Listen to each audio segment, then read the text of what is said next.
আসসালামু আলাইকুম ওরহমতুল্লাহ। তোমরা কেমন আছো সবাই? আশা করছি মহান আল্লাহর অশেষ রহমতে বেশ ভালো আছো। আলহামদুলিল্লাহ, আমরা আরও একটা ইংরেজির প্রশ্ন সমাধানের ক্লাসে হাজির হয়েছি। আজ এটি হচ্ছে ক্লাস 5। আজকে ইনশাল্লাহ আমরা 141 থেকে 175 পর্যন্ত 35টা প্রশ্ন সলভ করব। সো আশা করব যে সময়টুকু তোমাদের সাথে থাকবো তোমরাও পুরোটা সময় খুব মনোযোগ দিয়ে আমার সাথে থাকবে, কেমন? আর আজকে যেহেতু ক্লাসটায় তোমরা অনেকেই পুরনো হয়ে গেছো, শুরু থেকে আজ পর্যন্ত এটি পঞ্চম ক্লাস, দ্যাট মিন্স আমাকে তো বুঝে গেছো ইংলিশ মজা জব কী ধরনের আয়োজন করতে চলেছে তা বুঝে গেছো। আশা করি সেই জায়গা থেকে, বিশ্বাসের জায়গা থেকে তোমার খুব কাছের একটা বন্ধুকে একটু মেনশন করে দাও তো, যে কিনা তোমার সাথে আজকের ক্লাসটা করবে। হ্যাঁ, সহপাঠীকে একটু জানিয়ে দাও, অথবা কাছের শুভাকাঙ্ক্ষীকে একটু মেনশন করে দাও, আর গণহারে একটু শেয়ার দিয়ে একটু ডান লিখে দাও। ওয়েল, তো চলো শুরু করি আজকের আয়োজনটি। ওকে, সো এখান থেকে আমাদের বেসিকলি শুরু হচ্ছে। আচ্ছা, আমাকে ঠিকঠাক মতো শোনা যাচ্ছে কিনা একটু আমাকে জানাও। ওকে, আমাদের দিতে কোনো আপত্তি নেই, কোনো কৃপণতা আমরা করছি না। দয়া করে তোমরা আমাদের ছেড়ে যেও না, অনেক বেশি আফসোস করবে এক সময়। কারণ এভাবে করেই 75 দিন শুরু হয়েছে, এবং ইনশাআল্লাহ 75 দিন পর তোমরা কি হবে কি পাবে এর যোগফল তোমরা নিজেরাই মেলাতে পারবে। কিন্তু সেদিন যেন হায় হায় অথবা আফসোস করতে না হয়। সুতরাং প্রতিটা ক্লাসে থাকা চাই, এবং শেষ দিন এটি যেন বলতে পারো যে আলহামদুলিল্লাহ প্রতিটা ক্লাসই লাইভে করার চেষ্টা করেছি, দু একটা মিস হলেও 75 দিন ধরে ছিলাম, সাথে ছিলাম, সবগুলো ক্লাস করেছি, বাংলা, ইংরেজি, সাধারণ জ্ঞান, গণিত, সবগুলো। Okay, so 141, my uncle has 3 sons. তোমরা যেটা করবে, নিজেরা প্রতিটা স্লাইডে সাধারণত 3টা করে কোয়েশ্চেন আমি দিই, নিজেরা আগে ট্রাই করবে। এটা অনেকটা মডেল টেস্টের মতো, সেই আনসারগুলো আবার আমার সাথে মিলিয়ে নেবে। কোন আনসারটা কেন হলো, এর পেছনে এর নেপথ্যে যত কাহিনী আছে আমি সেগুলো বলবো, তোমার সঙ্গে একটু মিলিয়ে নেবে। ওকে, আচ্ছা। মাই আঙ্কেল হ্যাজ 3 সন্স। আমার চাচার হচ্ছে 3 সন্তান, dot dot, work in the same office. তারা একই অফিসে কাজ করে। The right answer is first in all of home. All of home is the right answer. প্রশ্ন হচ্ছে কেন অন্যগুলো হলো না, একটু আমরা বলার চেষ্টা করি। মাই আঙ্কেল হ্যাজ 3 সন্স, আর এই পাশে work in the same office. খেয়াল করে দেখো, এইটা একটা বাক্য, এটা একটা বাক্য। দুই পাশে দুইটা বাক্যকে যদি আমি যুক্ত লাগাতে যাই, এখানে দুইটা সিস্টেম আছে। একটা হলো আমি এই সেম বাক্যটাই যদি রাখি আর কমা তুলে দিয়ে আমি যদি অ্যান্ড দিতাম, তাহলে এই আনসারটা রাইট হয়ে যেতে পারতো, অর্থাৎ অল অফ দেম। অনেকে কিন্তু এটা নিয়ে খুবই কনফিউজড হয়ে যায় যে কেন এটা আসলে হলো না। এটা হলো না কারণ হচ্ছে এটার সাথে একটা অ্যান্ড থাকা জরুরি ছিল। সুতরাং নর্মালি যখন আমরা কমা দিয়ে আরেকটা কোনো বাক্য যুক্ত করতে চাই, সেখানে আমাকে অবশ্যই একটা সাবঅর্ডিনেট কনজাংশন নিয়ে আসতে হবে, একটা রিলেটিভ প্রোনাউন নিয়ে আসতে হবে, এবং সেই রিলেটিভ প্রোনাউন কোনটা, সেটা হচ্ছে হু বা হোম। যার কারণেই my uncle has 3 sons, all of whom, 3টা সন্তানই, তাদের প্রত্যেকে work in the same office, একই অফিসে কাজ করে। কনফিউজড আসলে বেসিক্যালি অনেকে হয় অল অফ দেম, আর দে অল হবে না, কারণ কমা দিয়ে তো আর একটা সেন্টেন্স যুক্ত করা যায় না, অ্যান্ড বাট অর কিছুতে একটা দিতে হবে। অ্যান্ড দিলে তোমাকে এটা মেনটেন করতে হতো, আর যেহেতু তুমি অল অফ হোম পেয়েছো অতএব এটা রাইট। আর হুয়ের সঙ্গে অল বসে না, দের সঙ্গে অল বসে না, বা কমার পরে এভাবে বাক্যটা হতে পারে না। অল অফ দেম হতে পারতো যখন আমি অ্যান্ড দিতাম। নিশ্চয়ই বিষয়টা বুঝেছ। এবং এই কোয়েশ্চেনটা না খুব খুব important. 142, the headmaster is the person in the village. So এখানে ছোট্ট করে একটা আছে, এখানে নোট হিসেবে আমি এটা দিতে পারি। নোটটা একটু লিখে নাও সবাই। আচ্ছা, পরবর্তী আরেকটা নোট খেয়াল করো। বেসিকলি তোমরা যেটা জানো যে দা প্লাস হচ্ছে সুপারলেটিভ, বেসিকলি দা প্লাস হচ্ছে সুপারলেটিভ, এবং এটাই সত্য কথা, সুপারলেটিভের আগে সাধারণত দা বসে। The headmaster is the wisest person in the village, অর্থাৎ হেডমাস্টার হচ্ছে গ্রামের ভেতরে সবচেয়ে জ্ঞানী। লক্ষ্য করে দেখো, আমি চাইলে কিন্তু বেস্টও দিতে পারতাম, the headmaster is the best person in the village, কিন্তু নর্মালি কি আমরা কোনো বিষয়ে কথা না বলে আসলে কিসে উনি বেস্ট এইটা কিন্তু প্রকাশ হলো না। রুল অনুযায়ী সেটা বেস্ট বা রাইট আনসার হলো, কিন্তু অর্থের দিক দিয়ে বেস্ট হচ্ছে তোমার ওয়াইজেস্ট। সেই জন্য বেসিক্যালি ওয়াইজেস্টটাকে প্রেফার করা হয়েছে। হেডমাস্টার গ্রামের ভিতরে সবচেয়ে একজন বিজ্ঞ ব্যক্তি, এই সবচেয়ে, সবার চেয়ে, এই অর্থে আমরা ওয়াইজেস্টটাকে নিলাম, যেটাকে বলছি আমরা সুপারলেটিভ। ওকে, সুপারলেটিভের ক্ষেত্রে দুইটা কমন বৈশিষ্ট্য তোমরা একটু লিখে রাখো। সেটা হচ্ছে যে মোস্ট প্লাস অ্যাডজেক্টিভ হবে অথবা অ্যাডজেক্টিভ প্লাস ইএসটি হবে। যদি কোনো শব্দের শেষে ইএসটি দেখতে পাও অথবা আমরা বলি না মোস্ট বিউটিফুল, এরকম মোস্ট দেখতে পাও তাহলে তার নাম হয়ে যাবে সুপারলেটিভ। এই দুইটা বৈশিষ্ট্য একটু মনে রেখো। 143, the greeting to be used at 11:30 PM is, অর্থাৎ ধরা যাক তুমি রাত্রি 11:30 কাউকে গ্রিটিং করছো, সম্ভাষণ জানাচ্ছ, এইটাকে তুমি ইংরেজিতে কি বলবে? রাইট আনসার ফার্স্টে নিয়ে নাও, গুড ইভিনিং। এইটা নিয়ে না অনেকের ভিতরে খুবই কনফিউশন রয়েছে যে রাতের বেলায় দেখা হলো, সম্ভাষণ জানালো, তাহলে গুড ইভিনিং কেন? অনেকে হয়তো ভাববে যেটা গুড নাইট হবে, এবং বেশিরভাগ ক্ষেত্রে এই ভুলটা করে আসে। এইটা শুধুমাত্র পরিবেশ অধিদপ্তর সহকারী পরিচালক 2011-তে এসেছে এরকম নয়, এটা অনেকবার এসেছে। হ্যাঁ, ওকে। সো গুড ইভিনিং কেন হলো আমি ছোট্ট করে নোটটা দিয়ে দিই, নোটটা নিয়ে নাও, এবং খুব খুব ইম্পর্টেন্ট হবে, কাজে লাগবে। বেসিক্যালি যখন আমরা সাক্ষাতের কথা বলি কোথাও এবং দেওয়া আছে গ্রিটিং, যখন সাক্ষাতের কথা বলি অ্যাট নাইট, রাতের বেলায়, এটা মনে রাখবে, সাক্ষাৎ এবং সেটা যদি রাতের বেলা হয়, হোক রাত, তবুও সেখানে হবে গুড ইভিনিং। ওকে, কিন্তু যদি কখনো বিদায় কিছু বোঝায়, বিদায়, হ্যাঁ, সো বিদায় তোমরা চাইলে বাংলা লিখতে পারো, আমি লিখে দিচ্ছি।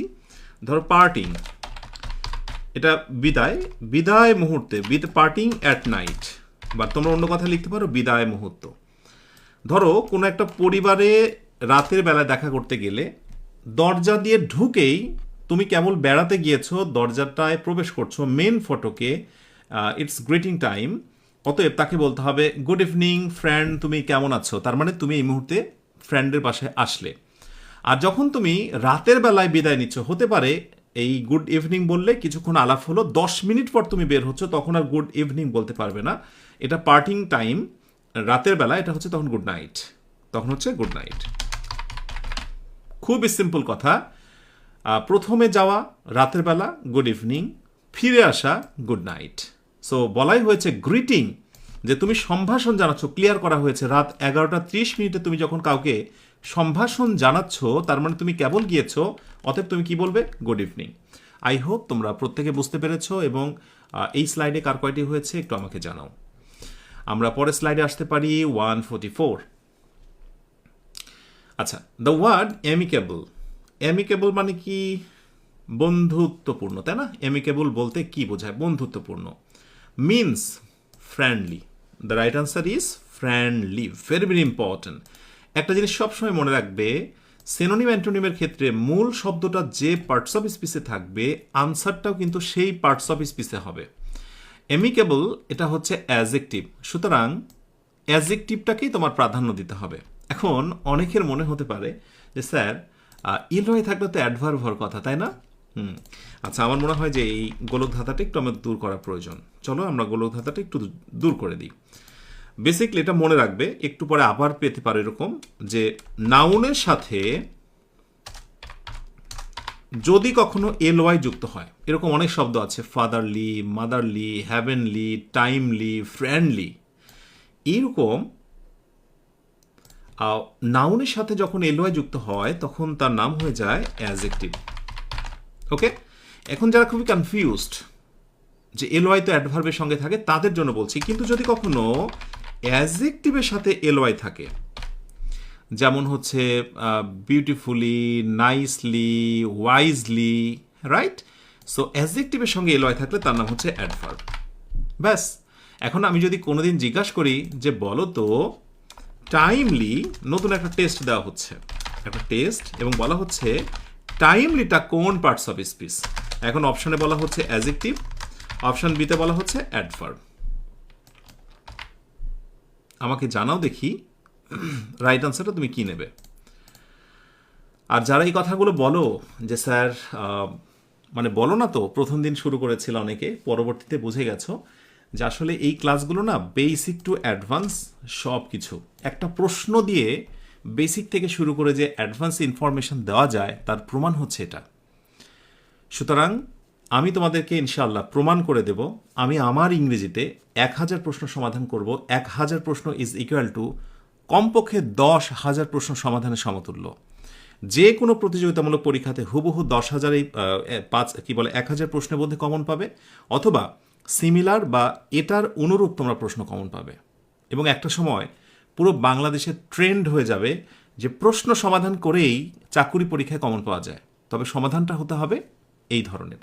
আমি দোয়া রাখি তোমাদের প্রত্যেকের জন্য যারা এই মুহূর্তে আমার সঙ্গে লেগে আছো, ইয়া আল্লাহ তুমি সবাইকে শেষ পর্যন্ত ক্লাসটা শেষ করার তৌফিক দান করো, আল্লাহুম্মা আমিন। আসলে না আমরা শেষ পর্যন্ত পারি না, জাস্ট 6টা মাস লেগে থাকো। দেখো চাকরির ব্যাপারটা খুব বেশি কঠিন না।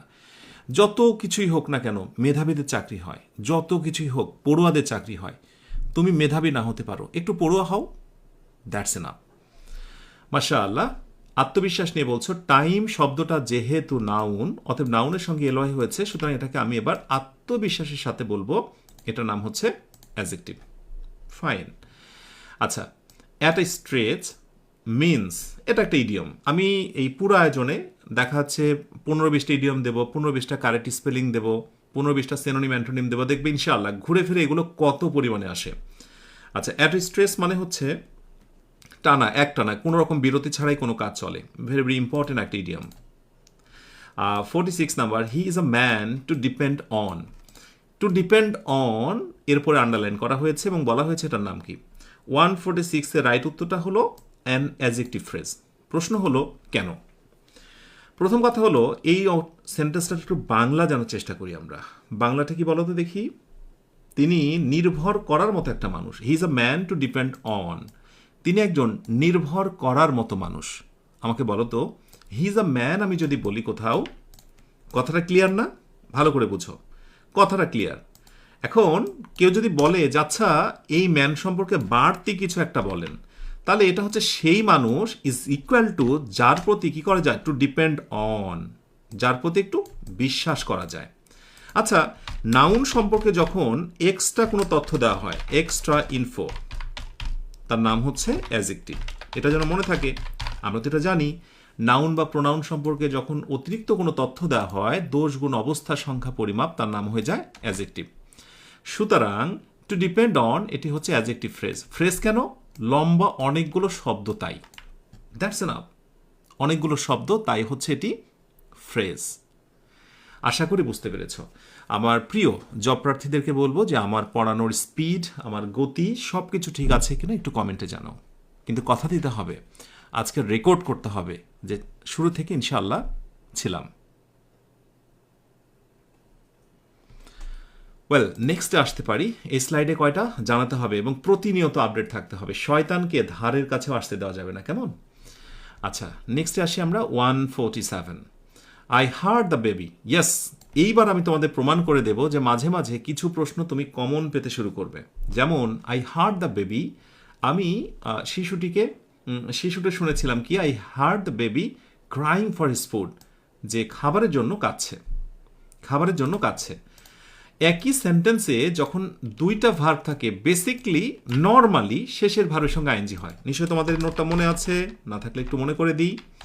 দুইটা ভার্ব যখন হয়, শেষের ভার্ব বেসিকলি ভার্বের সঙ্গে নর্মালি কিন্তু আইএনজি হয়। তারপরেও তোমরা মনে করে দেখো, বিশেষ করে আমি কয়েকটা ভার্বের কথা কিন্তু তোমাদের বলেছিলাম, দু একটা আমি মনে করিয়ে দিই। কাদের কাদের মনে হচ্ছে তারা আমাকে বলবে। যেমন হেয়ার, এরপরে হেয়ার, সি, তারপরে কি ছিল, ওয়াচ, এরকম শব্দ ছিল না, ইত্যাদি ইটিসি। এই টাইপের শব্দগুলো থাকলে ভার্বের সঙ্গে আইএনজি। আবার আরেকটি রুলও দিয়েছিলাম, কি বলতো, যদি এটা দ্বারা কি হয় বলতো, আমি লিখে দিই, আরেকবার লিখছি, এমলেস মানে উদ্দেশ্যহীন, মানে এই বাক্যটা কর্তার কোনো উদ্দেশ্য থাকবে না। কিন্তু যদি এই শব্দগুলোর পর ইনফিনিটিভ হয়, মানে টু প্লাস ভার্বের বেস ফর্ম হয়, বেয়ার ইনফিনিটিভ হয়,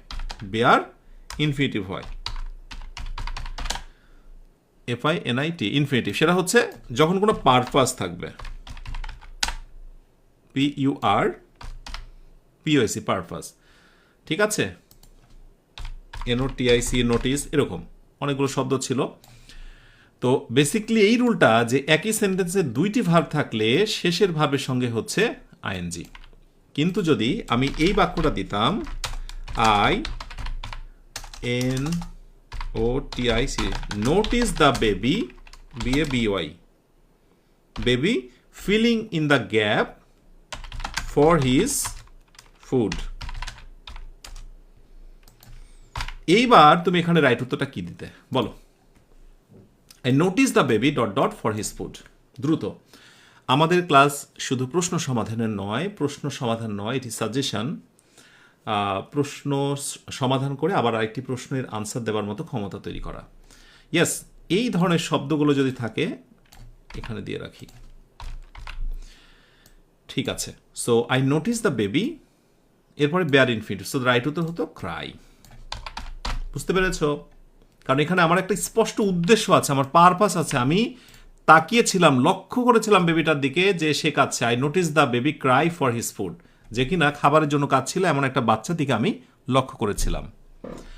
ওকে, and 148, what kind of noun money? Very very important, প্রচুর আসে। মানি কোন ধরনের নাউন? কেন ইমাজিন, মানি হচ্ছে আনকাউন্টেবল নাউন। রাইট উত্তর আনকাউন্টেবল। আসলে আমি যদি বলি মানির অর্থটা কি বলতে পারবে? তো তোমরা অনেকে বলবে মানি মানে হচ্ছে টাকা। না, মানি মানে হচ্ছে অর্থ। আসলে অর্থ কিন্তু গোনা যায় না, টাকাকে গোনা যায়। এবং মজার কথা, তুমি বলতে পারবা 1 টাকা, আবার তুমি বলতে পারবা 2 টাকাস। এরকম দেখোনি না? আচ্ছা, জেনে রাখো এটা সিঙ্গুলার প্লুরাল হয়। সো 1 টাকা 2 টাকাস।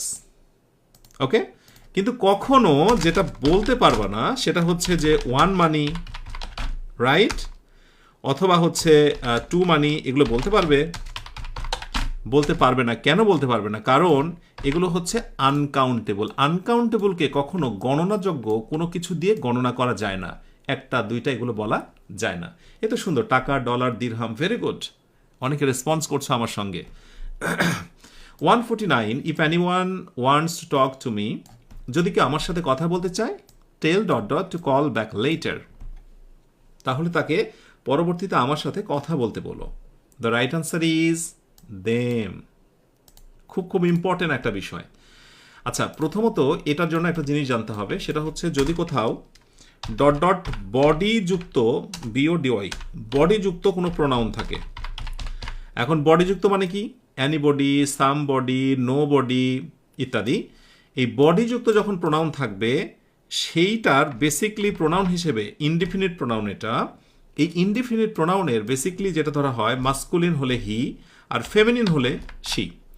অর্থাৎ অ্যানিবডি ছেলে না মেয়ে তুমি কি করে বুঝবে? ওটা হিও হতে পারে। অ্যানিবডি ওটা মেয়েও হতে পারে, রাইট? হি বা শি, এই হি বা শি, ছেলে আর মেয়ে দুটাকে যদি একসাথে বলতে চাই তাহলে কি আমি তারা বলবো না? বলো তো, হি বা শিকে আমি কি তারা বলবো না? রাইট। আর তারা, দে, এটা সাবজেক্ট, এটার অবজেক্ট কি? দে থেকে দেম। এই জিনিসটাই কিন্তু এখানে আসলে হয়েছে। কিভাবে দেখো, ইফ অ্যানিবডি ওয়ান্ট, যদি কেউ দেখা করতে চায়, এই অ্যানিবডি তাদেরকে বলো, এই অ্যানিবডিরই হচ্ছে তোমাকে অবজেক্টিভ ফর্ম আসলে এখানে দেম নেওয়া হয়েছে।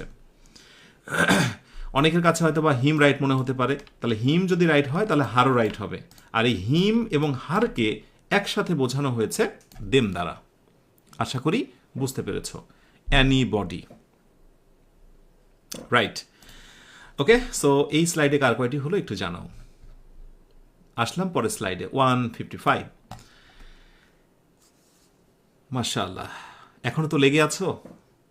আল্লাহর কাছে দোয়া করি যেন শেষ পর্যন্ত তোমরা প্রত্যেকে থাকতে পারো। এবং সবার শেষে তোমাদের কাছ থেকে একটা কমেন্ট শুনতে চাই যে স্যার, শুরু থেকে আলহামদুলিল্লাহ লেগেছিলাম। এটি পারে না সবাই, যেটি বারবার বলি সবাইকে। What an excellent idea, make it assertive. গতদিনের রুল তারপরে আরেকবার আমি রিপিট করতে চাই। আর মজাটা ঠিক এখানেই যে হয়ে যাওয়া রুলগুলো মাঝে মাঝে রিপিট হবে, কারণ 1000 প্রশ্ন। ক্যান ইমাজিন, ইংরেজিতে কি আসলে এত রুল আছে কোথাও? নেই। সো মাঝে মাঝেই তোমার কাছে খুবই মজা লাগবে যে আরে এই ক্লাস তো, এই রুলটা তো আমি গত ক্লাসে দেখলাম।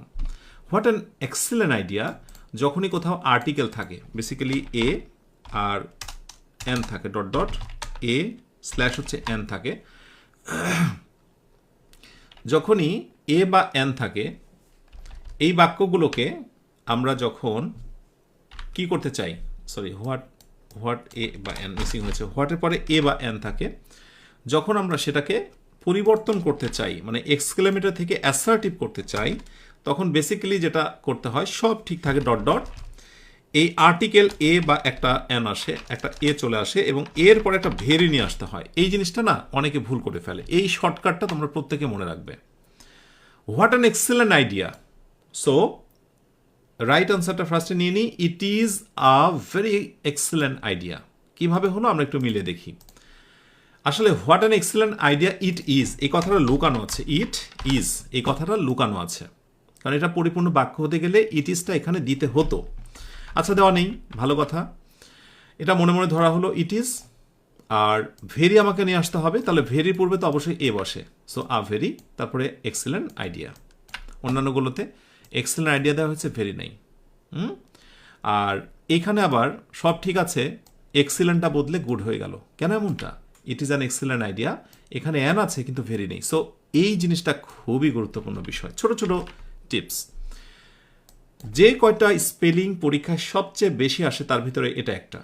Choose the correct spelling. Committee বানানটা, কমিটি, রেনেসান্স, ওই ব্যুরোক্রেসি, লেফটেন্যান্ট, এই কয়েকটাই ঘুরে ফিরে বারবার আসে। So committee, COMMI committee. হ্যাঁ, ডাবল এম দুইটা টি, দুইটা ই। একটু মনে রেখো, বারবার প্র্যাকটিস করো। 152, দ্য বার্ড সিংস সুইটলি। পাখি কত মিষ্টি করে গান গায়। Here the underline word is. Sweetly এটাকে কি বলতে পারি? এইবার আমার একটা প্রশ্ন, একটু আগে শেখালাম আর সেইটা যদি এখন ভুলে যাও অনেক কষ্ট পাবো। কি শিখেছি বলো তো? আমি বলেছি অ্যাডজেক্টিভের সাথে যদি কখনো এলওয়াই থাকে তার নাম হচ্ছে অ্যাডভার্ব। মনে আছে? একটু আগে শিখে এসেছি সুইট অ্যাডজেক্টিভ, তার সঙ্গে এলওয়াই, সো 100% এটার নাম হচ্ছে অ্যাডভার্ব। জীবনে সারা জীবন চাকুরি প্রস্তুতি নেবে, চাকুরির প্রস্তুতি নিতে নিতে 5 বছর লাগাবে, তারপর চাকরি। দয়া করে ওই ভাবনাবাদ, চাকুরি প্রস্তুতি শেষ করব 6 মাস থেকে 1 বছরের মধ্যে, আর তার জন্য লেগে থাকো। প্রশ্ন সমাধানের কোনো বিকল্প নেই, আর প্রশ্ন সমাধান হওয়া চাই এমনভাবে যেখানে প্রতিটা প্রশ্নের সাথে, সলভের সাথে তৃপ্তি জড়িত। মনে হবে আলহামদুলিল্লাহ পুরোটাই বুঝলাম। ওকে, এরপরে আমরা পরের স্লাইডে আসি।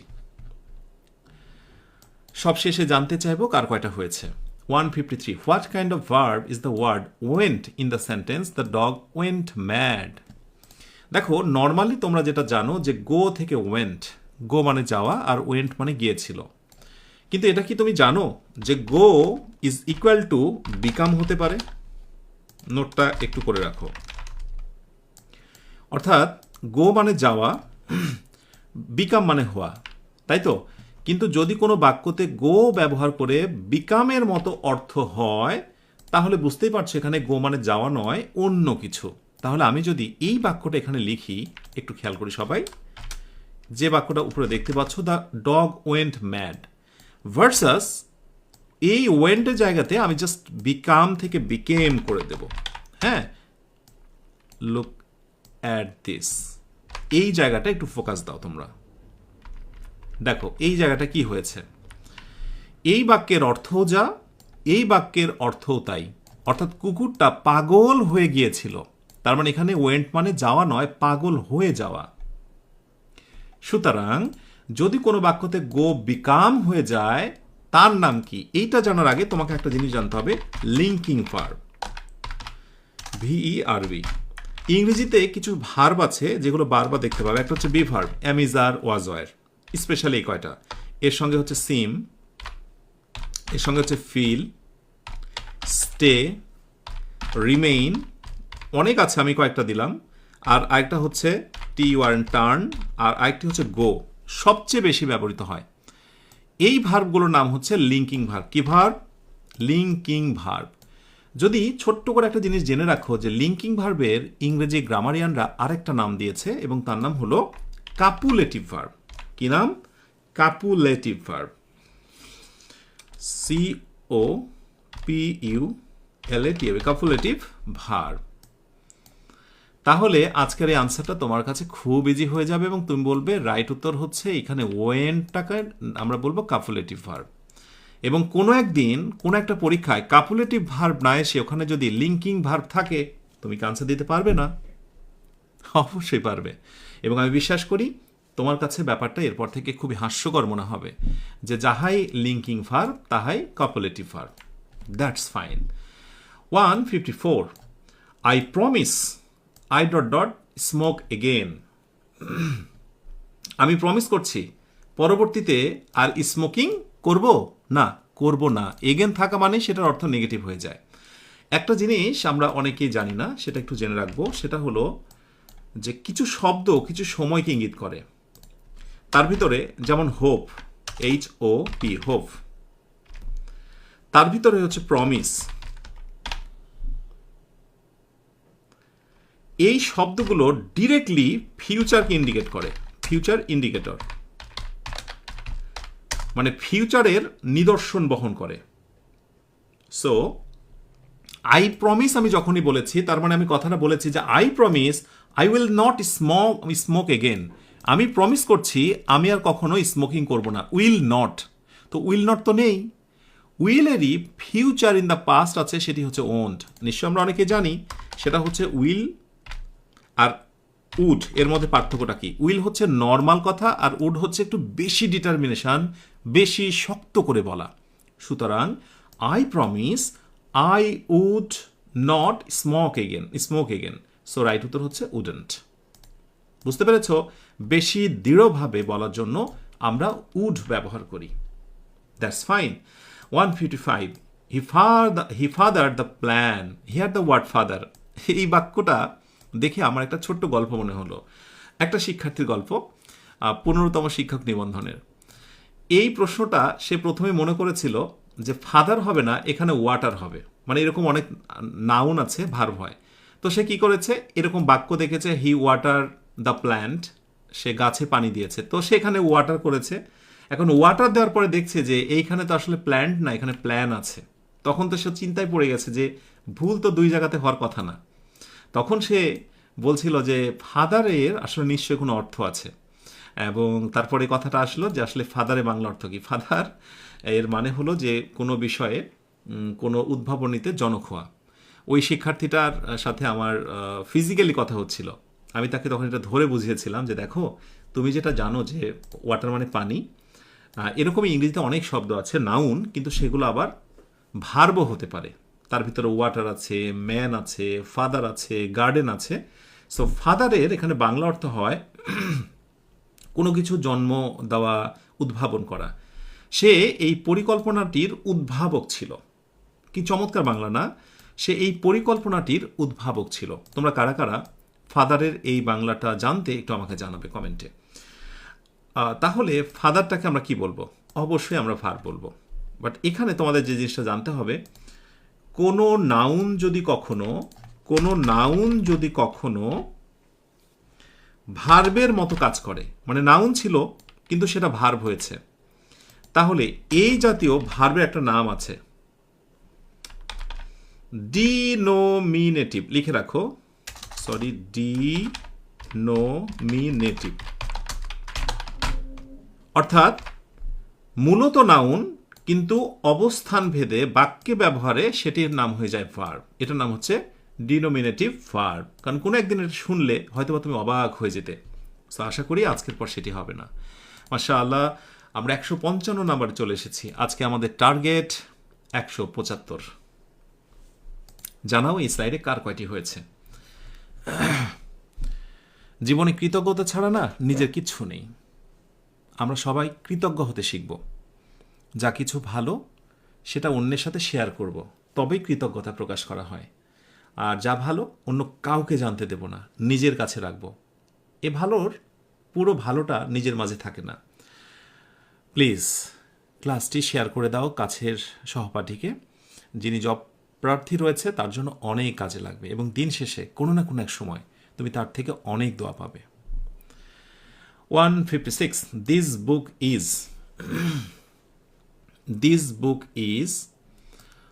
in 1985. কি নিতে পারি? ওয়াজ first published. Was first publish, প্রথম প্রকাশিত হয়েছিল। যখনই এরকম অতীতের কোনো সাল থাকবে, এটা খুব সিম্পল কথা, অতীতের সাল যখনই থাকবে ইন প্লাস একটা টাইমের কথা উল্লেখ থাকবে, ইজ ইকুয়াল টু কোনো কথা নেই, সেটা পাস্ট টেন্স। যেহেতু বই অন্যের দ্বারা প্রকাশ হয়েছে, অতএব এটা passive voice. This book was first published in 1985। Okay, আচ্ছা একটু করে দিই। এরপরে আমাকে বলো, a herd of cattle is passing, অর্থাৎ এক পাল গবাদি পশু হেঁটে যাচ্ছে। এক পাল গবাদি পশু হেঁটে যাচ্ছে। পাল অনেকগুলো একসাথে, নাম কি বলতো?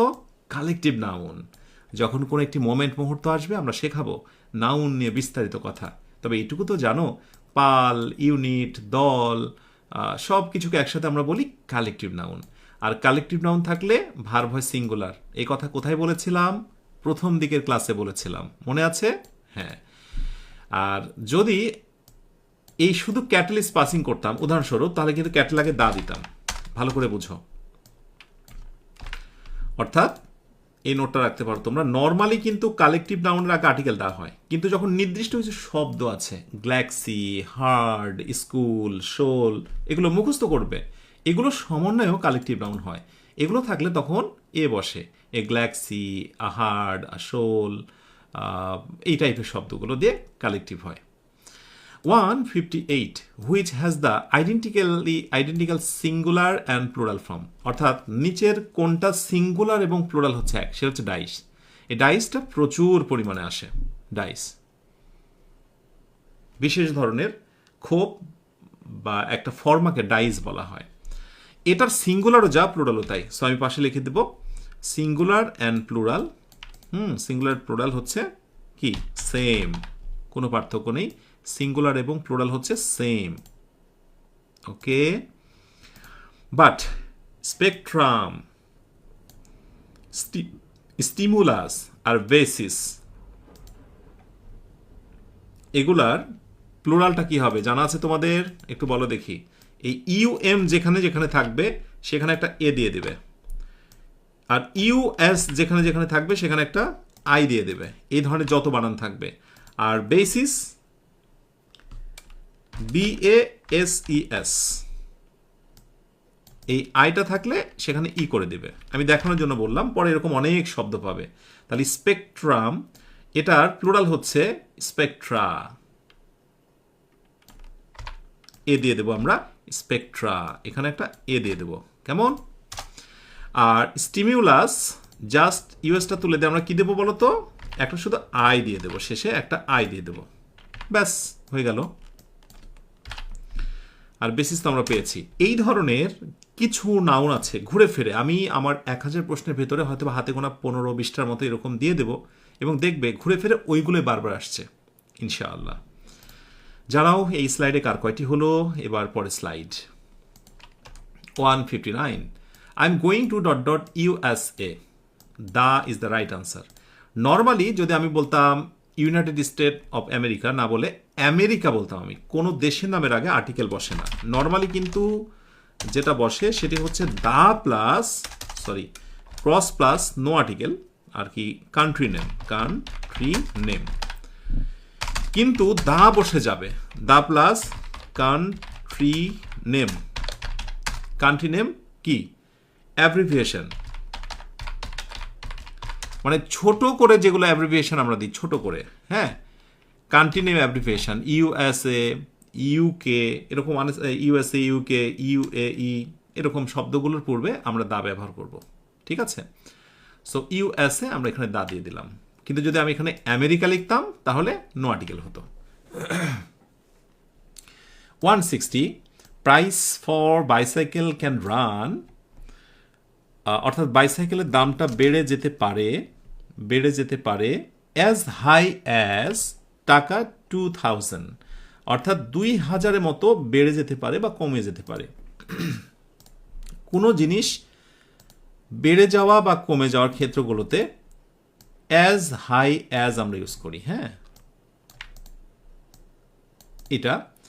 আর এটা হচ্ছে অ্যাফার্মেটিভ বাক্যে, মানে নাবোধক বাক্য, হাবোধক বাক্যতে। আর যদি নাবোধক হতো তাহলে সো অ্যাজ হাই মানে ক্যানট রান, ধরো কথার কথা এখানে ক্যানট, আমি যদি রান দিতাম নেগেটিভ তাহলে আবার এটা হয়ে যেত। সুতরাং আমি এটাকে সংক্ষেপে লিখে রাখবো, সো হাই অ্যাজ আবার নেগেটিভের জন্য ইউজ হতে পারতো, ব্যাস। আচ্ছা ব্ল্যাক করি, ইডোমেটিক এক্সপ্রেশন, হ্যাঁ ইডোমেটিক এক্সপ্রেশন এগুলো। 161 he has been studying dot dot morning, সে সকাল থেকে পড়াশোনা করছে, সকাল থেকে, সময়টা কখন, একবার সকাল থেকে, একবার শুরুর একটা সময়, সকাল থেকে। So the right answer since.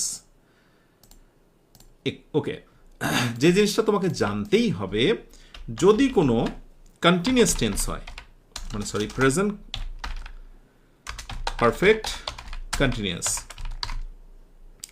তাহলে সেই বাক্যতে অবশ্যই সিন্স বা ফর ব্যবহার করতে হয়, কারণ এখানে একটা সময়ের কথা থাকে। দেখো প্রেজেন্ট পারফেক্ট কন্টিনিউয়াস। আচ্ছা আমি এই পর্যায়ে জানতে চাই, আমাকে একটু বলো তো তোমরা টেন্স কতজন দক্ষ আছো, টেন্স নিয়ে তোমাদের সমস্যা নেই, একটু আমাকে জানাও তো। প্রেজেন্ট পারফেক্ট কন্টিনিউয়াস টেন্সে সিন্স বা ফর হয়। সিন্স তখনই হয় যখন আমরা হতে বা থেকে বলি, অর্থাৎ সকাল থেকে, সকাল হতে, তোমরা লিখে রাখতে পারো হতে বা থেকে সিন্স। আর ফর হচ্ছে ধরে বা যাবত, যেখানে সময়ের কথা উল্লেখ থাকে, সময়ের ব্যাপ্তি, for 2 hours, for 2 months, right. আমি একটু উদাহরণটা ক্লিয়ার করে দিই তোমাদের, তাহলে তোমরা নিজেরাই বুঝতে পারবে। হ্যাজ বিন, এখানে দেব সিন্স, মর্নিং, তারপরে সানডে, লাস্ট মান্থ, কোনো নির্দিষ্ট বিষয়টা নাই, তুমি একটু খেয়াল করে দেখো এখানে নির্দিষ্টতা নাই। কিন্তু যদি আমি এই একই বাক্যটা এবার ফর দিতে চাই, সিন্সের জায়গাতে ফর, তাহলে স্পেসিফিক একটা সময় বলতে হবে যে কতক্ষণ ধরে পড়ছো, তাহলে বলবো ফর 1 আওয়ার, হতে পারে ফর 1 উইক, অথবা লাস্ট 3 মান্থস। দেখো এবার সংখ্যা যুক্ত হয়ে গেছে, ঠিক আছে। এই সংখ্যাগুলো থাকলে সেখানে সাধারণত ফর ইউজ করতে হয়। সংখ্যা ছাড়া যখন সময়ের কোনো একটা ইঙ্গিত থাকে সেখানে সিন্স দিতে হয়। দ্যাটস এনাফ, মাশাআল্লাহ। যারা টেন্স পারো বলছো আলহামদুলিল্লাহ, আর যারা পারো না, আমার চ্যানেলে চমৎকার করে মাত্র 16 মিনিটের একটা ক্লাস আছে। কোনো দিন এই ক্লাসটি করলে আর টেন্স নিয়ে সমস্যা থাকবে না। ইংলিশ মজায় চ্যানেলে সার্চ করো টেন্স ইংলিশ মজা, লিখবে টেন্স ইংলিশ মজা, আশা করি চলে আসবে, ক্লাসটা করে নেবে যে কোনো সময়। এই স্লাইডে কার কয়টি হলো একটু ঝটপট করে কমেন্টে জানাও। 162 the word friendly is an, right answer already দিয়ে ফেলেছি। নাউনের সাথে যখনই এল ওয়াই থাকবে তার নাম হচ্ছে অ্যাডজেক্টিভ, মনে আছে? বেশ কমন পড়তে শুরু করছে এখন থেকেই। আচ্ছা, which sentence of the following is correct, নিচের কোন সেন্টেন্সটিকে আমরা কারেক্ট বলতে পারি? I feel hungry. আচ্ছা বলো তো আই ফিল হাংরির বাংলা কি? অনেক সময় এরকম অনুবাদও আসে। আমি দুইটা অপশন দিলাম, আমি ক্ষুধা বোধ করছি, আমার ক্ষুধা লেগেছে বা পেয়েছে, বলো। ওকে, সো খাবার ক্ষেত্রে, অনুভব হওয়ার ক্ষেত্রে বেসিকলি ফিল বলতে হয়, আর ফিল যদি কোথাও বসে তারপরে অ্যাডজেক্টিভ বসে। সো নেক্সট যে গুরুত্বপূর্ণ নোটটা, যত লিঙ্কিং ভার্ব আছে, লিঙ্কিং ভার্ব, অনেকগুলো ভার্ব দিয়েছি, তার ভিতরে এর আগে স্লাইডে দিয়েছি দেখো, আমি এখানে শুধু বলবো ফিল, সবগুলোই ডট ডট, আরও অনেকগুলো থাকতে পারে। এরপরে যেটা বসবে সেটা হচ্ছে অ্যাডজেক্টিভ। সো লিঙ্কিং ভার্বের পরে অ্যাডজেক্টিভ বসবে। সো ফিল, এখানে দেখো হাংরি হয়েছে, হাঙ্গার হবে না, এটা নাউন। হাংরিলি এটা হচ্ছে অ্যাডভার্ব, হবে না। আই ফিল হাঙ্গার্ড, এটা একটু ভুলই আছে। সো অবশ্যই আমাকে অ্যাডজেক্টিভটাই বেছে নিতে হবে। আই ফিল হাংরি, আমার ক্ষুধা পেয়েছে কেউ কেউ বলছে, ইয়েস এটাই রাইট। আমার ক্ষুধা বোধ হচ্ছে, এই জায়গায় বোধ কথাটি বললে ট্রান্সলেশনের সৌন্দর্য ফুটে উঠবে না। আই ফিল হাংরি, আমার ক্ষুধা পেয়েছে। আমরা ক্ষুধাকে কি বলি? পাওয়ার কথাই বলি তো, আমার ক্ষুধা লেগেছে, আমার ক্ষুধা পেয়েছে, ক্ষুধা বোধ করছি, এইটা আসলে যায় না। ট্রান্সলেশনে কিন্তু একটা সৌন্দর্য আছে। 164 where there is a will there is a way, here will is. এই বাক্যতে উইলটাকে আমি কি বলতে পারি? প্রশ্ন হচ্ছে এটা। 164. দ্য রাইট আনসার ইজ, আনসারটা পরে দিই, আগে একটা ক্লু দিয়ে দিই। ওকে, আর্টিকেলের ডিমান্ড কি জানো? একেবারে প্রথম ক্লাসে আমাকে ফিরে যেতে হবে। আর্টিকেলের ডিমান্ড হচ্ছে আমার পরে একটি শব্দ থাকলে পরে নাউন দেবেন। আরও আছে, আর্টিকেল বলছে আরেকটি কথা যেটি গুরুত্বপূর্ণ, আর্টিকেলের পরে যদি দুইটা শব্দ থাকে অ্যাডজেক্টিভ, পরেরটা আপনি নাউন করবেন। এই দুইটা গঠন খুব খুব করে মনে রাখো। আচ্ছা, আরেকজন লিখেছ আই এম হাংরি, আমি ক্ষুধার্ত। আই এম তো না, আই ফিল দেওয়া আছে, খেয়াল রেখো। সো যখনই আর্টিকেলে পরে একটা শব্দ, দেখো আর্টিকেলে পরে হচ্ছে একটা শব্দ, তাহলে কি বলবে? এটাকে নাউন বলবে। কারণ এখানে উইল মানে কিন্তু এটা কোনো মডাল ভার্ব না। অনেকে ভুল করে কিন্তু ভার্ব দিয়ে ফেলবে, কিন্তু না, এখানে উইল মানে হলো ইচ্ছা শক্তি। What there is a will there is a way, মানে যেখানেই ইচ্ছা থাকে সেখানেই উপায় বের হয়। যেমন আমাদের ক্লাসটা তারই ভালো লাগবে যে অনুভব করবে যে এইটাকে আঁকড়ে ধরে আমার একটা চাকরি পেতে হবে। খুব সহজ কথা। আমাদের এই আয়োজনটা তারই ভালো লাগবে যে ভাববে যে অনেক জায়গায় না দৌড়িয়ে ইংলিশ মজার জবের এই আয়োজনগুলোর সাথে থাকি। আলহামদুলিল্লাহ, তার ইচ্ছা থাকবে এবং ইনশাল্লাহ সে এখান থেকে সফল হবে। এটাই হচ্ছে কথা। What there is a will there is a way. ইচ্ছা যখনই থাকবে সেখানেই একটা পথ তৈরি হবে, এবং সেই পথ মসৃণ পথ। ওকে, সো এরপরে আমরা পরের স্লাইডে যাব। এবার ঝটপট করে জানাও কার কয়টি হয়েছে। 165. Choose the correct option. I don't know ... book is. Right answer D, whose. প্রশ্ন হচ্ছে আমরা কেন হুজ নেব। খুবই সিম্পল এবং খুবই মনোমুগ্ধকর একটা ব্যাখ্যা রয়েছে এই বাক্যটার জন্য। ও আমার প্রিয় চাকরি প্রার্থীদের আমি বলতে চাই, আমাকে তোমরা একটু বলবে যে আমার সাথে থেকে ঠিক এই মুহূর্তে ক্লাসের এই পর্যায়ে যতটুকু সময় গিয়েছে, আশা করছি কত, মোর দ্যান 45 মিনিটসের মতো, খুব কি বিরক্ত হয়েছ অথবা মনে হচ্ছে যে ভালো লাগছে না, বোরিং লাগছে, একটু জানাতে পারো। কারণ আমি তো তোমায় দেখতে পাই না। তোমাদের এই কমেন্টগুলো, তোমাদের এই কথাগুলোই বেসিক্যালি আমাকে জানান দেয় তোমার অবস্থান, তোমার মনের অনুভূতি। যদি কোথাও হুজ বসতে চায়, তার আচরণটা হলো তারপর একটা নাউন থাকবে। স্ট্রেট ফরওয়ার্ড কথা, হুজটা হচ্ছে পজিটিভ। অনেকে আমরা এটা জানি না, সেটা হচ্ছে এই নোটটা খুবই গুরুত্বপূর্ণ।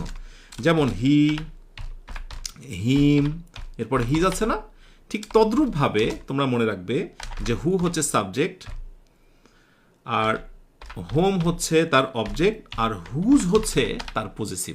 এই সেম জিনিসের মতো হুজ। এই হিজের পরেও যেমন একটা নাউন বসা খুব আবশ্যক ছিল, একটু মনে করে দেখো, ঠিক একইভাবে হুজের পরেও কিন্তু একটা নাউন বসা আবশ্যক। ক্লিয়ার? ইংরেজি না খুব কঠিন না, তোমরা এগুলো কঠিন মনে করো তাই। তাহলে আই ডোন্ট নো বুক শব্দটি নাউন, সো অবশ্যই আমি হুজ বসাবো। আর এখানে অন্যান্য যা যা আছে তাদের এমন কোনো ডিমান্ড নেই যে তারপরে নাউন বসবে। মাশাআল্লাহ। 166.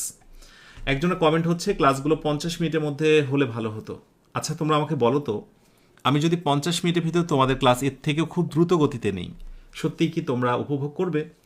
আর আমি যেভাবে ক্লাস নিচ্ছি এর থেকেও কি আরও স্পিডে নেওয়া উচিত? তোমরা নিজেরাই বলো, নিজেকেই প্রমাণ করো। 35টা ক্লাস, 1000টা প্রশ্ন আমরা সমাধানের টার্গেট নিয়েছি। দুই দিকেই তো যেতে হবে, তাই না? আমরা এখন নদীর মাঝপথে, ফিরে গেলে মহাসংকট, আর সামনে এগোলেই সুন্দর সোনালী ভবিষ্যৎ।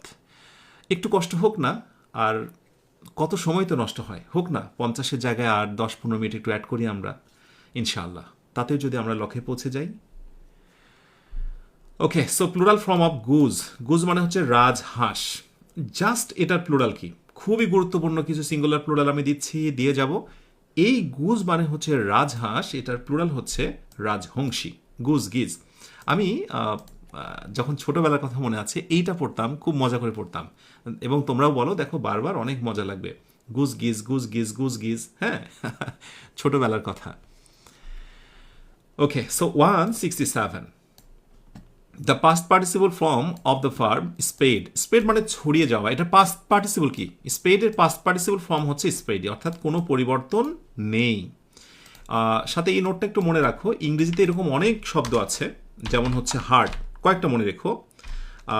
হার্ট, তারপরে হচ্ছে তোমার ধরো রিড, আমি কয়েকটা দিচ্ছি, অনেক না। স্পিড, স্প্রেড, এসপি আর ই এডি, স্পেড, ঘুরে ফিরে এগুলোই দিবে। এবং যেগুলোর সাথে কাস্ট আছে, কাস্ট যেমন ব্রডকাস্ট, টেলিকাস্ট, হ্যাঁ, এরকম যে শব্দগুলো আছে, টেলিকাস্ট, এই শব্দগুলোর প্রেজেন্ট, পাস্ট এবং পাস্ট পার্টিসিপল সবগুলোই হচ্ছে সেম, কোনো তফাৎ নেই। অনেক সময় কিন্তু এগুলো নিয়ে প্রশ্ন হয়, আছে অনেক, আমি ঘুরে ফিরে এই কয়টা দিলাম, পরীক্ষায় প্রচুর পরিমাণে লাগে, ভেরি ভেরি ইম্পর্টেন্ট। আরেকটা ছাড়া পড়েছে, একজন দিয়েছে আমাকে, সেটা হচ্ছে কাট। হ্যাঁ সত্যি, এটাও খুব ইম্পর্টেন্ট, কাট। আরেকটা আছে, সেটা হচ্ছে পুট। ব্যাস এই কয়টাই আছে, তো অনেক, আমি এই কয়টা দিলাম ইম্পর্টেন্ট। এই স্লাইডে কার কয়টি হয়েছে ঝটপট করে একটু কমেন্টে জানাও। 168, noun form of the word beautiful is. বিউটিফুলের নাউন কি? এটা মুখস্থর মতো বিষয়। বিউটিফুল অ্যাডজেক্টিভ, তার নাউন হচ্ছে বিউটি।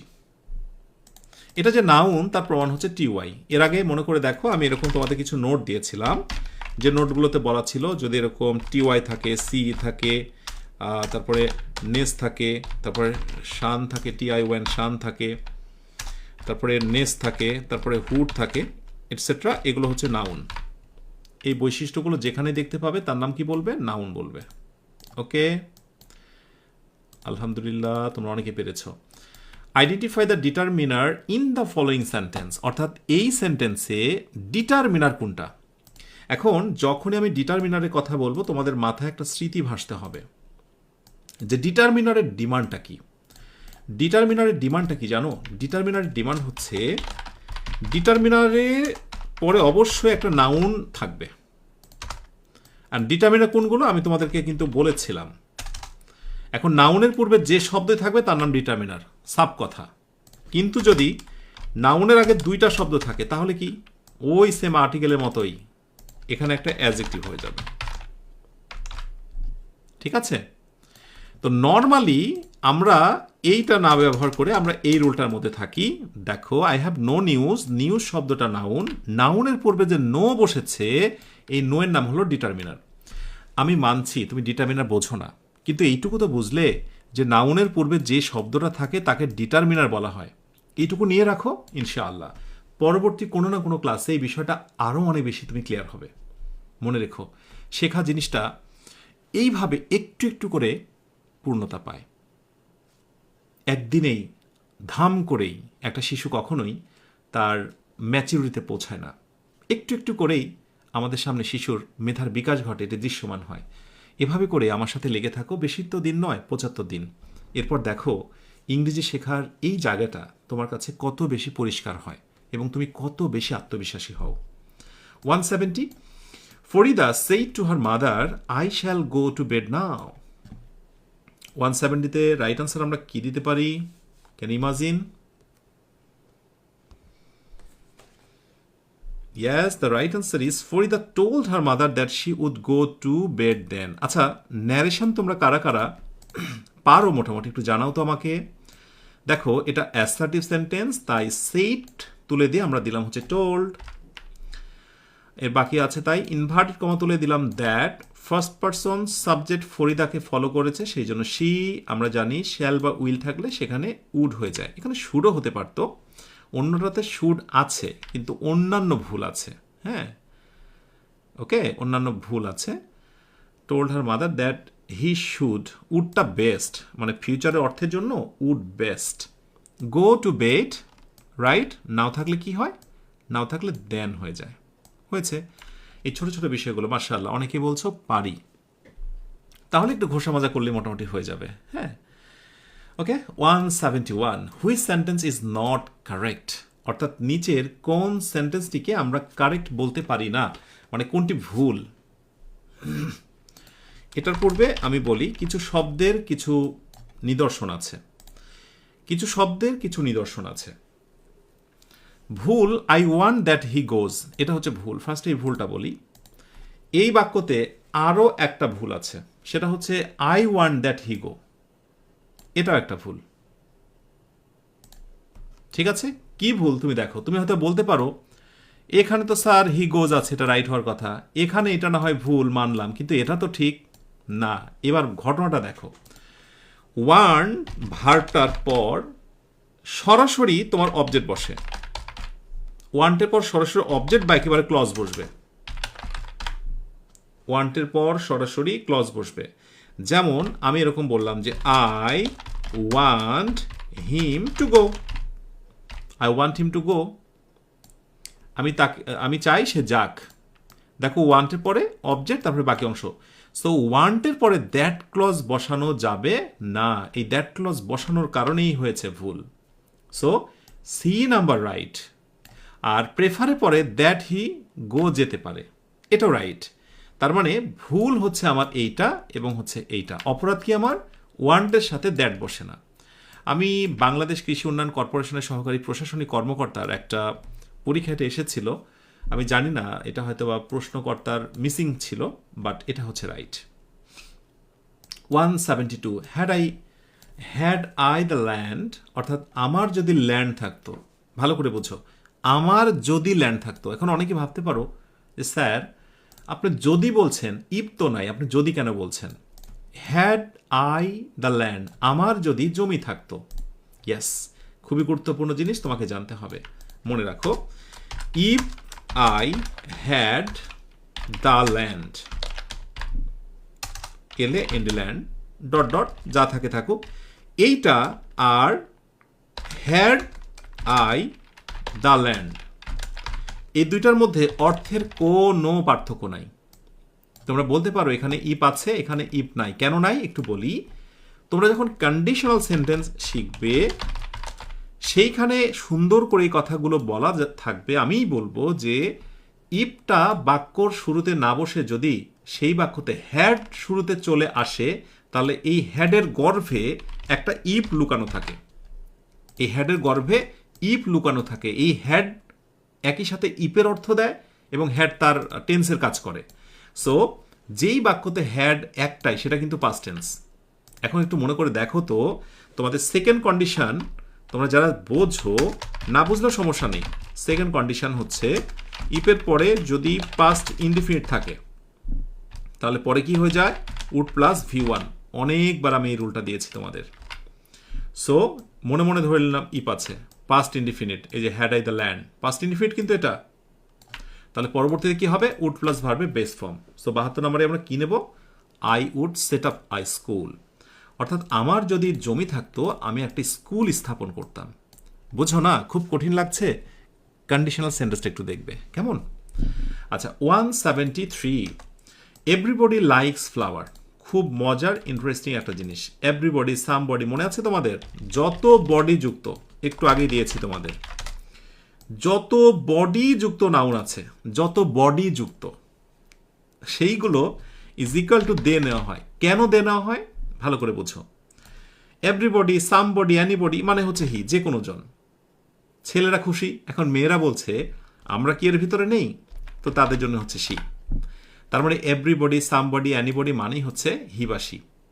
এই হি বা সিকে একসাথে বলা হয় হচ্ছে দে। এই জন্য কোথাও এভরিবডি থাকলে আনসার করার সময় আমরা সেখানে দে ব্যবহার করি। রাইট আনসার ফার্স্টে দিই। এই জন্য এভরিবডির জন্য আমরা নিলাম হচ্ছে দে। লাইকস প্রেজেন্ট টেন্স, এই জন্য ডু। কথাটা অ্যাফার্মেটিভ মানে হাবোধক, তাই ডন্ট। অনেকে বলে যেখানে লাইকস আছে এখানে ডাজ হলো না কেন? আরে বাবা, দের সঙ্গে কি ডাজ বসে? ডাজন্ট বসে না। সো ডন্ট দে। মাঝে মাঝে ট্যাগ কোশ্চেন কিন্তু দুই একটা আসে। আশা করছি আমার সবগুলো ক্লাস মিলে ওই দেখা যাচ্ছে যে 8 থেকে 10টার মতো ট্যাগ কোশ্চেন দেবো, এবং ইনশাআল্লাহ ঘুরে ফিরে দেখবে ওগুলো আসবে। এবং শেষ স্লাইড, আলহামদুলিল্লাহ শেষ স্লাইডে আসতে পেরেছি। আর একটু সময় থাকো আমার সাথে, একটা চমৎকার ঘোষণা আছে তোমাদের জন্য।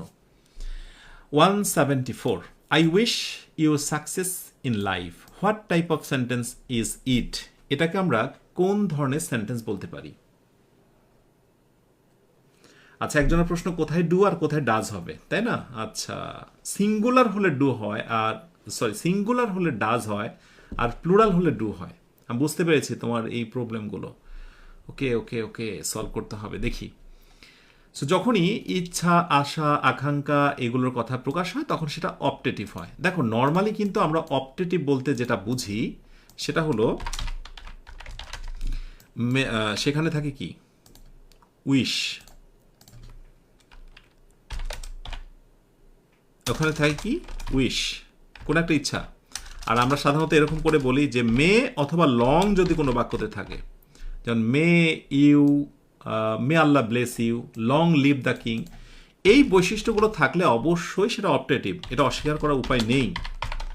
কিন্তু কোনো কোনো সময় বাক্যের অর্থ যদি আশা, আকাঙ্ক্ষা, ইচ্ছা প্রকাশ করে তাহলে সেটা অপটেটিভ হবে। অপটেটিভ মানেই হচ্ছে উইশ, সহজ কথায় অপটেটিভ মানে হচ্ছে উইশ। আমি আশা করছি ইউ সাকসেস ইন লাইফ, তুমি জীবনে সফল হবে, এটা একটা ইচ্ছা প্রকাশ করা। So it's called optative.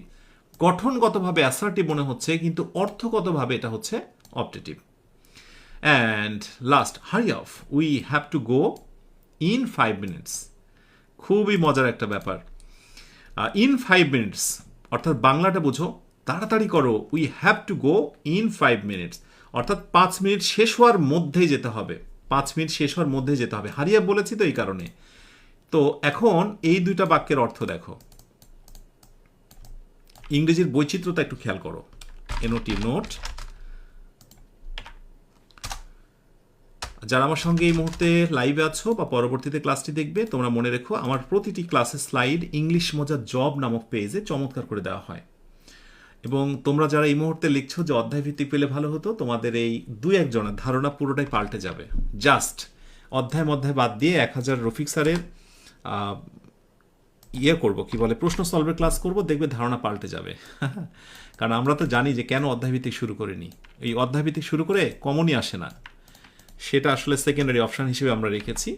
এখন মূল জিনিসটা হচ্ছে আমাদের এটা অল্প সময় চাকরি প্রস্তুতির একবারে হাইব্রিড একটা ডোজ হচ্ছে প্রশ্ন সমাধান।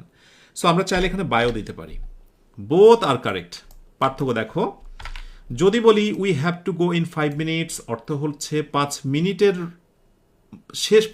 শেষ হওয়ার আগেই তোমাকে যেতে হবে, অথবা 5 মিনিটের মাথায় তোমাকে যেতে হবে, 5 মিনিটের মাথায়। কিন্তু যখন বলবো we have to go by 5 minutes, তার মানে হচ্ছে 5 মিনিটের মধ্যে, এটা হচ্ছে ডেডলাইন। ডেডলাইন। তো আমার এই বাক্যতে কিন্তু কোনো ডেডলাইন নেই, জাস্ট বলা হচ্ছে যে তোমাকে 5 মিনিটের মধ্যে বা 5 মিনিট শেষ হওয়ার মধ্যেই কিন্তু যেতে হবে। সো কোনো ডেডলাইন নেই, কোনো তারিখের ইঙ্গিত নেই। যখন তারিখ থাকবে 5 মিনিটের ভিতরে যেতে হবে এত থেকে এত সময়ের মধ্যে, তখন আমি বাই দিতাম। নর্মাল বাক্যগুলোতে ইন 5 মিনিটস। ওয়েল, আশা করি তোমরা বুঝতে পেরেছ। আলহামদুলিল্লাহ, স্বপ্ন পূরণের পথে তোমরা লেগে আছো যারা, আমি দোয়া করি তোমাদের প্রত্যেকের জন্য, আল্লাহ তোমাদের প্রত্যেকের জন্য যেন হালাল রিজেকের ব্যবস্থা করে দেন। আমার প্রিয় জব প্রার্থীদের বলবো, 75 দিনে বাংলা, ইংরেজি, সাধারণ জ্ঞান, গণিতের 4000 প্রশ্নে যে সমাধান হচ্ছে সেগুলোর উপর একটা বই প্রকাশিত হচ্ছে, পাবে তোমরা 75 দিন পর, এখন নয়। প্রতিটা ক্লাসেরই কিউআর কোড যুক্ত থাকবে। আশা করছি ইনশাআল্লাহ এটি তোমাদের জন্য এক যুগান্তকারী বই হতে চলেছে। মনে রেখো, যে কোনো পরীক্ষা দেবার পূর্বে বাংলাদেশের শিক্ষার্থীদের একটা ক্র্যাশ হবে এই বই, যে এই বইটা সলভ করব, তারপরে আমি জব প্রিপারেশন শুরু করব, পরীক্ষা দিতে যাব, ইত্যাদি ইত্যাদি। এটি শুধু একটি প্রশ্ন সমাধানের আয়োজন নয়, এটা বলা যায় জব প্রিপারেশনে কি করতে হবে, কোন টপিকগুলো পড়তে হবে, জব প্রিপারেশনে পুরো সামারি হচ্ছে আমাদের এই আয়োজনটা। লেগে থাকো, ইনশাআল্লাহ সেই বইটা তোমাদের জন্য তৈরি হচ্ছে। এই ছিল তোমাদের জন্য গুড নিউজ। যারা আমার সঙ্গে নিরবিচ্ছিন্নভাবে প্রথম থেকে লেগেছিলে, আমি তোমাদের প্রত্যেকের জন্য দোয়া করি। তোমরা আমার জন্য দোয়া করবে, আমাদের জন্য দোয়া করবে। আমরা যারা 4 জন শিক্ষক রয়েছি তোমাদের সাথে, মহান আল্লাহ আমাদেরকে যেন শেষ পর্যন্ত 75 দিনের এই জার্নিটা চালিয়ে যাওয়ার তৌফিক দান করে। চাইলেই তো আর শেষ করা যায় না, মানুষের ইচ্ছার কতটুকুই বা দাম আছে। সেই জায়গা থেকে প্রতিনিয়তই আল্লাহর কাছে প্রার্থনা করি যে আল্লাহ এই 75 দিন আমাদেরকে তোমাদের জন্য নিবেদিত থাকা তৌফিক দান করো। আজকের এই পুরো আয়োজনটা তোমাদের কেমন লেগেছে? প্রত্যেকের কমেন্ট শুনবো, একটা করে হলো কমেন্ট দিয়ে যেতে হবে। অ্যাটলিস্ট তোমাদের একটা রিয়াকশান অবশ্যই আমি দেখতে চাই। তোমাদের কমেন্টের দিকে নজর রেখেই শেষ করতে চাই আজকের আয়োজনটি। তোমরা সবাই অনেক ভালো থেকো, যে ভালোর শেষ নেই, সুখে থেকো, যে সুখের সীমানা নেই, এই অনন্ত শান্তির চিরন্তন প্রত্যাশায় সবাইকে শুভরাত্রি। আসসালামু আলাইকুম ওয়া রাহমাতুল্লাহ।